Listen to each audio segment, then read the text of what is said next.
In the news this week, Nigerians express confidence in local airlines.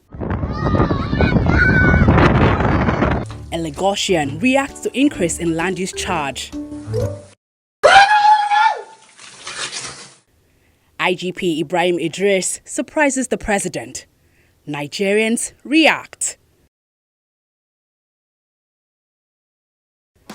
And now, it's the other news.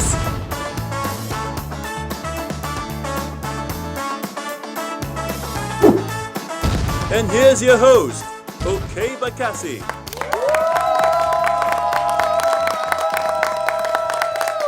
All right. Thank you.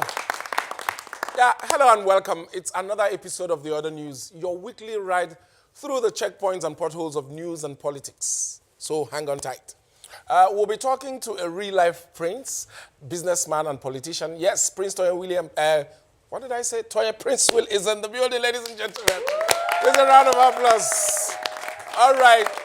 And later in the show, our own very human correspondent, Binta Bhadmus, brings us a special report that just might help you keep your job. But first is the other news headlines. Vice President Yumi is concerned with the low impact of commercial banks on citizens, as fewer than 40% of Nigerians have a bank account. Amazing. Well, why wouldn't that happen when bank will impose card maintenance charge, transfer charge, mint note charge, look at my manager charge, charging charge? How will anyone afford that? You put small money, they overcharge you. Well, in fact, that 40% will soon drop. And all of us will go back to the best banking system in the world, which is under mattress banking. INEC may burn unclaimed PVCs before the general election to prevent rigging during the 2019 elections. Now we know who the newest members of Mountain on Fire are. Boy. Well, as for all politicians and people planning to do small magomago or big magomago in 2019, you all know the prayer of Mountain on Fire. Fall down and die. Oh, I didn't say that. You can complete it if you know the prayer. Minister of Power, Works and Housing, Babatunde Fashola, says the federal government is making efforts to ensure power supply. Oga Fash, you know this is not the first time you are saying this thing now. We will not learn. No. We know that what you are really trying to tell us is to hold on tight onto our candles. Yeah. But it's okay. Someday we'll get out of all this problem. Former Vice President Atiku says that while Black Panther was a good film, the scene set in Sambisa forest showed Nigeria in bad light. Oh God, Atiku. Well, in the Black Panther, the girls were rescued at least, while in reality, you know the situation. Yeah. It could have been worse. They could have, showed Black Panther queuing up for fuel. But at least they know expose us like that. Kaduna State Governor Nasser Rufai is trending once again. Oga Governor, I beg, allow us to miss you small now. Earlier this week, the trending Mala packed his demolition truck and went back to his side assessment hostel, which includes sacking 22,000 unskilled teachers and 4,500 local government workers. This time, when the each came for more career assessments, Mala set his eyes on the practice of medicine in Nigeria. According to him, Nigerian doctors are the only doctors in the world who, after swearing that their Hippocratic oath, abandon their patients and strike for no reason. Well, if you ask me, the same could probably be said about Nigerian politicians and the oath they take too. Yeah. Anyway, to translate doctors striking for no reason in normal English, I guess will mean this. The view of the generality of the members is that the government has not provided the wherewithal to use in providing essential services. And that was a 1984 throwback, by the way. Now let's skip forward a little to 2017. According to the chairman of the UITA chapter, only a fraction of their salaries have been paid since 2014. And I acknowledge the fact that I'm owing some amounts. We are not arguing that. That one is not an argument. I need to bring in more of you. But like I said, whatever government is owing you based on this, is not enough of a reason to make people to die. Well, in case you didn't notice, judging from the way this same particular guy was peacefully protesting with the doctors, and the same person is also advising them against striking, well, he might as well be friends with our dear president, you know. Yeah, he belongs to everybody and then belongs to nobody. For years, Nigerian medical practitioners have been advised to continue working in good faith, which means even if they are starving. It is convenient to ask trade unions to fulfill obligations that the government on their own end have never fulfilled. Of course, when the government officials have their doctors abroad, their children in foreign schools, why fulfill anything? It's like that your friend who refuses to share his mosquito net, telling you to quietly endure all the mosquito bites. Yeah, that's easy for him to say. But now who mosquito bites, now him feel the pain. A disclaimer like this should come with medical school admission forms. This way, the medical system might be able to produce doctors that are compliant with Malam's idea of doctors who work for whatever the government is kind enough to give. Based, of course, on their Hippocratic oath. But wait, how many oaths have the Nigerian government sworn and failed to live up to? So, Malasa, are you trying to say government in Nigeria is generally irresponsible? Some states voted for governors expecting an increase in employment rates, but they got a 22,000 plus persons unemployed. What does that say about failed oaths? During the time of Ebola, when people were doing Bluetooth handshake and drinking hand sanitizers like orange juice, Nigerian doctors were heroic. Some even lost their lives. So is the real issue here a lack of responsibility? What is chasing Nigerian doctors away from this country? Is there something in the greener grass on the other side that makes them turn into superstar doctors? Is it a case of, I want to be great, but Nigeria won't let me? It seems as if doctors in other parts of the world become doctors so they can save lives, while doctors in Nigeria become doctors so they can save lives abroad. We need to fix this situation before you go hospital, and only this kind of guy will remain there to treat you.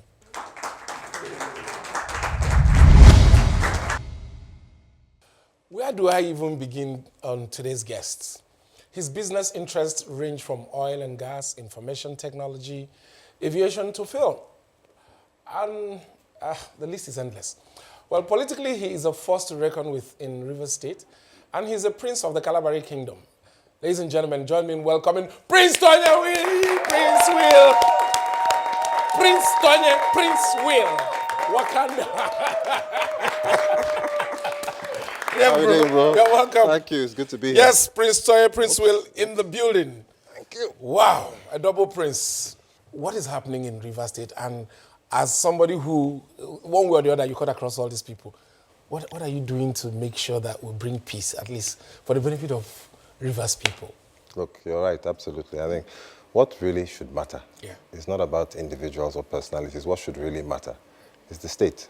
Yeah, I agree. But unfortunately, too often, the politicians, especially the ones in the lead, don't take that responsibility to say to themselves, forget differences, let's move the state forward.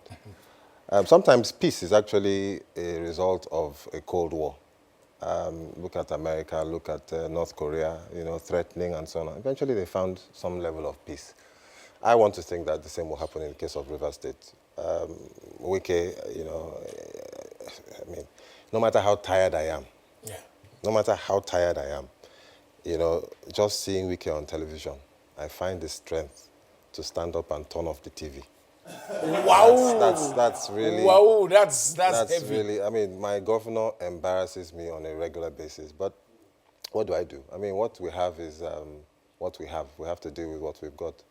So we're hoping for peace, but of course 2019 is loading, and by God's grace there'll be an opportunity to change it. What is your take on the state of the nation right now?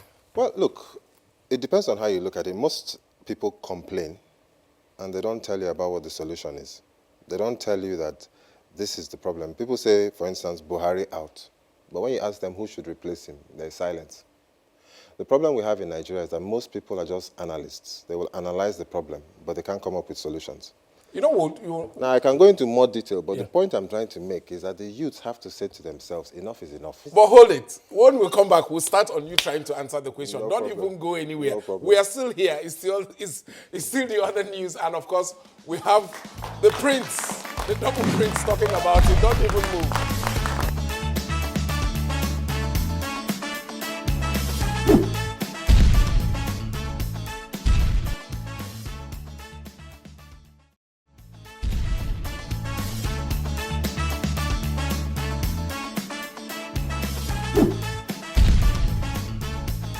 Welcome back. It's still the other news, and I'm talking to politician and entrepreneur Prince Tonye Princewill. Yes. You're grilling me. Yeah. No. But it's okay. I'm not grilling you. You know, yeah, you were saying something before we went on that break. Yeah, I did say that sometimes you have this wonderful idea. Most people have this wonderful idea about how to get things done. But the different layers of, how do I put it, political hurdle that you will have to cross to get to where these good or wonderful ideas will be implemented is something that sometimes you don't even want to embark on. No, but you have to. Look at Mandela. How? Stuck in prison, apartheid. There are some impossible situations you find yourself and people sit down and they walk their way out of it. Yeah. That's what I'm expecting the young generation to do. Yeah. Now, when people say, Tonye, you're pro-APC. Of course I'm pro-APC. I'm asking myself, I'm looking at all of the mess in our political space and I'm asking myself, which one is the best vehicle to use to get us out of our predicament? So you're not thinking a third force? No, I'm not thinking a third force. Because Why? I've done the third force before. Okay. It doesn't work. Yes. Now talking about you doing a third force before, yes, because that takes me back to some of your political antecedents. We know that, at some point you were with Labour Party, you were with PDP, you were with APC before, then PDP. What does that tell you? Yeah. It tells you that you move around a lot. No, you see, it doesn't tell you that. What it tells you is that I know about them. Okay. So if I'm speaking, listen. Yeah. I know about PDP very well. I know about APC very well. And I know about the people. I mean, you've talked about my film. If you look at my history and my track record, you see that my allegiance is not to political party. My allegiance is to the people of the state, the people of Nigeria, especially the youths. That is why I said to you that if you're here and you don't like where you are, and you look at where you want to go, you have to ask yourself, how do you get there? There's no difference between our political parties and football clubs. Each one is looking for winning the title. Yeah. You go, like a player will move from Arsenal to Manchester United because Arsenal is not winning anything. Sorry, Arsenal fans, look at no bets. But you know what I mean? Yeah. So they will move, they say, let me move to where I can win. Now, I moved, but I'm not contesting. Why am I not contesting? Because I don't want people to think that I'm moving just because I want to run for an election. I'm moving because I believe that all politics is local. And in my state, I have a governor that my children call up and say, Daddy, is that our governor? And I say, well, I can explain. You know, I'm saying to them, that, look, guys, don't be mad. He's our governor, but not for long. Okay, so how are we going to get rid of him? So I'm thinking, okay, the way to get rid of him is you join APC, because if I'm in Labour and there are different political opposition parties, we need to join forces to compete against them. That's what you need to do. Yeah. That's why I don't believe in the idea of the third force, because what the third force does is dissipates the opposition.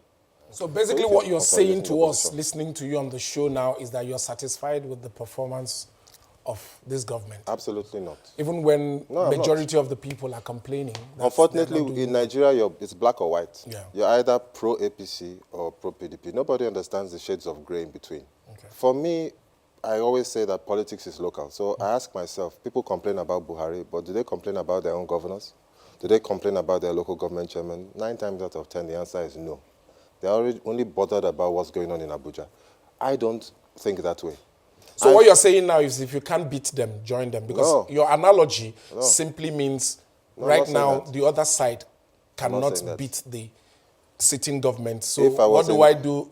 Sitting with the sitting government. No, but I'm not doing so in Rivers State.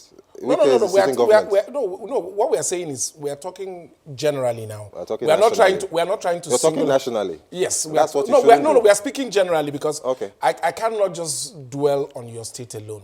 Because there are people who are listening to us who belong to other states. Good. Not your state, maybe controlled by one party or the other. Good. And we are talking solution here. I'm thinking if you're in an opposition to your state governor, for instance, yes. you should you should consolidate the opposition so that you can challenge that state governor. I don't like to use the word fight because it sounds deconstructive. Okay, from what you're saying, I figure that you're not particularly pleased with how things are happening on your state level. Yes. And you're worried and you want to bring about change. Absolutely. But on the federal level, you think it's working fine. No, of course not. On the federal level... So why are we not talking about changing it as well? I am. I'm saying that the PDP and the third force element should join forces to challenge the APC. The federal. Thank you. While you do your own on the state level.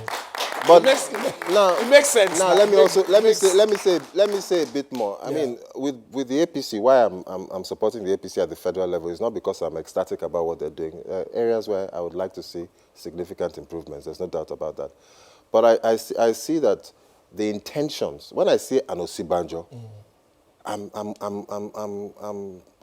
strengthened. I'm happy. I like him. Okay. When I say Buhari, I like the resilience. There's some places where I think he's a bit too rigid, but I like the resilience. He is a nightmare to the average PDP person. Those ones that are used to stealing. And you don't think he's a nightmare to the average Nigerian? Well, you see, let me tell you about the average Nigerian. No, let me tell you about the average Nigerian. Yeah, because I don't think people of Benue State will share your opinion. I agree. Yeah. But when I was in River State and my people were being killed, I didn't share that opinion either. Okay. But you see, the reality of it is that this pain has been moving around. If you have a bad tooth, and this bad tooth is paining you, and the doctor comes to remove it, hopefully he's not on strike, right? Yeah. And he's coming to remove this tooth. As he's coming to remove this tooth, because of the pain of removing the tooth, will you tell him that he should not remove the tooth? The answer is no. For us to take this system to where it needs to go, we have to go through some pain. Yeah. That pain, we can either bear it now or avoid it, and it will kill us later. Yes, you're an old boy of Federal Government College, Port Harcourt. Yes. Proud old boy. What has happened? We're talking education now. Yeah. The unity schools are no longer what they used to be. It's crazy. I mean, really our educational system has pretty much collapsed. I went to unity, you went to unity school. Yeah.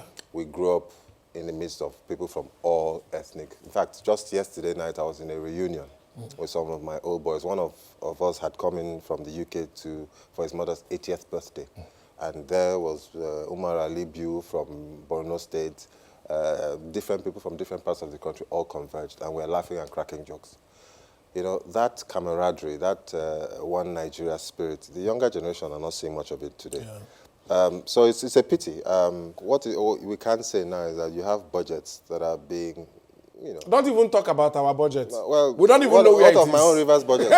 Each state has their own problem. No, our own is unique. We're not going to worry about even only you and your River State. Even Black Panther cannot solve our own problem. You understand? No budget since 2015. In fact, the entire country needs but what I was going to say is that at least in the budget now, the federal budget, you have...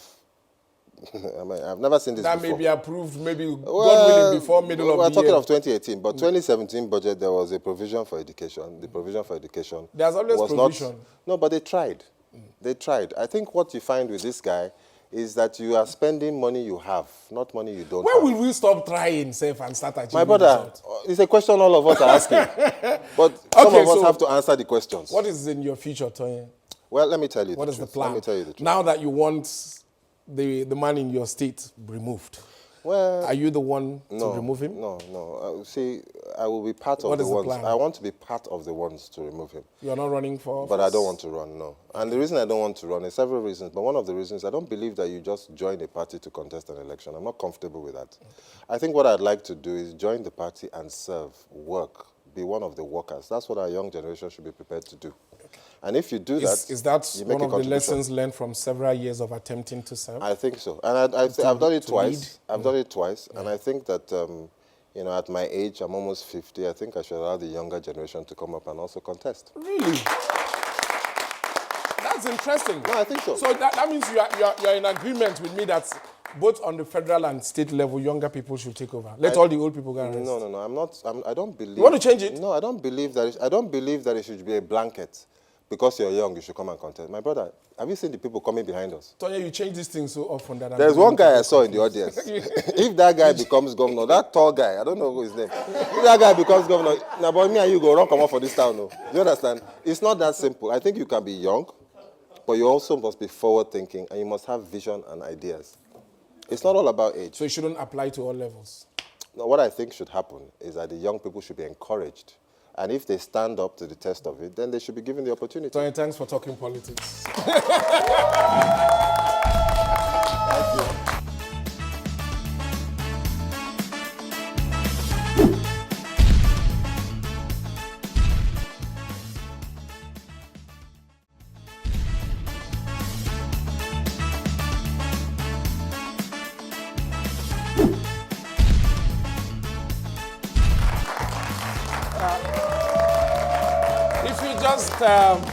If you just turned on your generator set, this is the other news. You've missed quite a bit, but not to worry, we'll still have something for you.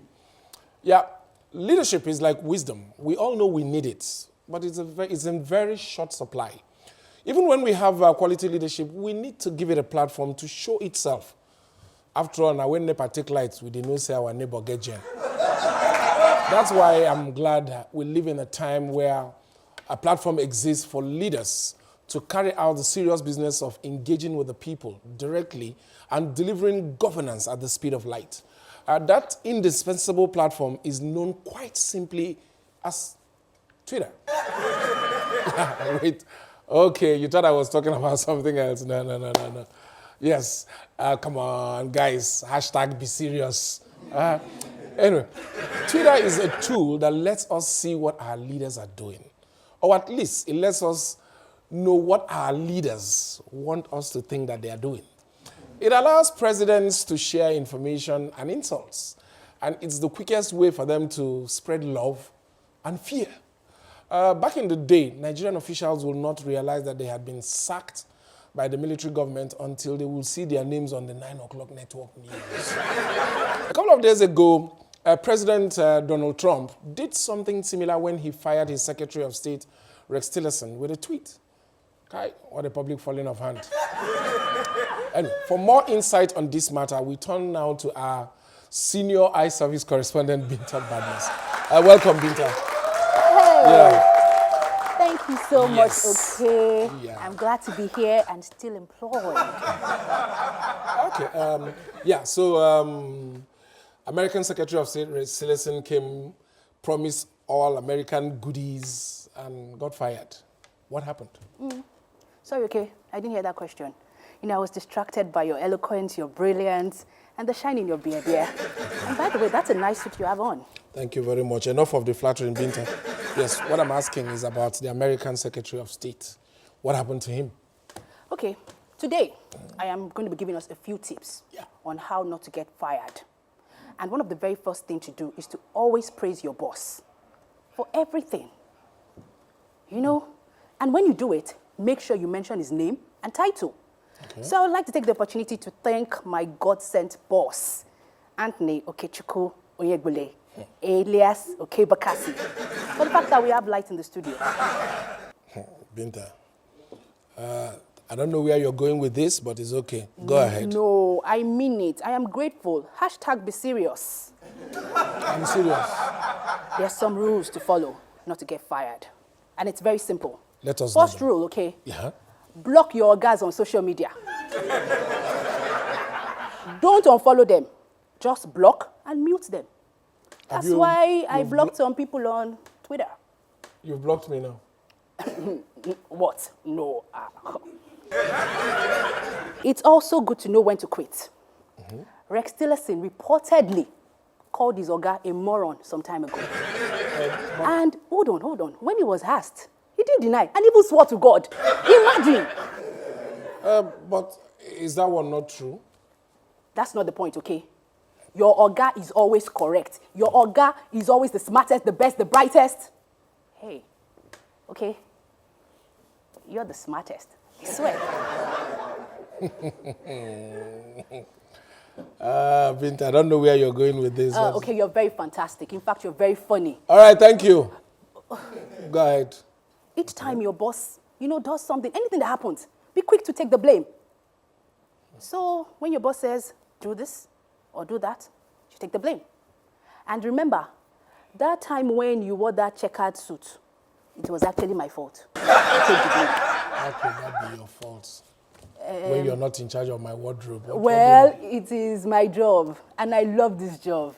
And then you are the best boss, and your suit is fine, and I need a raise. And even if you don't give me the raise, I will accept it like that, because I am not as rich as Rex Tillerson, and I cannot be updating my CV and carrying brand up and down. So, as work no day. All right, thank you very much, Binta. You're welcome. Yes, for enlightening us on how to keep your job, which means practically lick your boss's what? We can leave that one to the next episode. I may not agree with some of the things contained in those your tips, but it's okay. Whatever works, I guess, especially in this era of unemployment. Well, after our initial gra-gra, we've come to the end of this week's episode. But not to fear, we'll be back next week. Well, in case you miss my face too much, you can always get exclusive content and clips of the show online. Our handle remains The Other News CTV across all platforms. If you'd like to be a member of our audience, call the numbers on your screen. I can't wait to see you. Our people say an Agama lizard in the village will still remain a lizard in the town. My name is Okey. Stay happy. Love you all.